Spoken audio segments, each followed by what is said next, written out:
நீங்க பிரிசன் டேட்டோ பத்தி கேள்விப்பட்டிருக்கீங்களா? பிரிசன்ல இருக்கிறவங்கலாம் அவங்க போற டேட்டும் ஒவ்வொரு மீனிங்ல இருக்கும். அவங்களோட ஃபீலிங்ஸை வந்து சொல்ற மாதிரி தான் எல்லா டேட்டோஸும் இருக்கும். அவங்க எந்த மாதிரி சிம்பிள்ஸ் யூஸ் பண்ணுவாங்க பாத்தீங்கன்னா, border wire, shackles, spider web, tear drops, அப்புறம் ஸ்னேக்ஸ், கன்ஸ், நைஃப், 5 டாட்ஸ், இந்த மாதிரி சிம்பிள்ஸ்லாம் இருக்கும். ஒன்று அது பாஸ்ட்டுக்கு சம்மந்தப்பட்டிருக்கும், இல்லைனா அது ஃபியூச்சருக்கு சம்மந்தப்பட்டிருக்கும். அது மட்டும் இல்லை, கேங் ரிலேட்டடான டேட்டோஸ் கூட போடுவாங்க, நம்பர்ஸை போடுவாங்க, ஒரு நேம்ஸ் போடுவாங்க, இல்லை ஹேண்ட் சைன், இந்த மாதிரி டேட்டோஸ் கூட போடுவாங்க. அதே போல ரிலிஜன் பேஸ் பண்ண மாதிரியும் இல்லை அவங்க கல்ச்சரை பேஸ் பண்ண மாதிரியும் டேட்டோஸ் கூட இருக்கும். ஃபார் எக்ஸாம்பிள் ஓம் போடலாம், ஏன்னா எதனா ரிலிஜன் ஃபாலோ பண்றாங்கன்னா அதுக்கேற்ற மாதிரி ஒரு சிம்பிள்ஸா இல்லை லோகோவா சொல்லி அது கூட போடுவாங்க.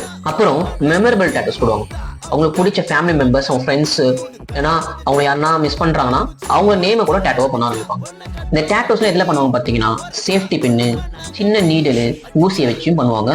இங்க் எதுல திரைப்பாங்க பாத்தீங்கன்னா, ஒரு பொருளை எரிய வச்சு அதுல கிடைக்கிற பிளாக் பவுடர் தான் வந்து இங்கா யூஸ் பண்ண ஆரம்பிப்பாங்க.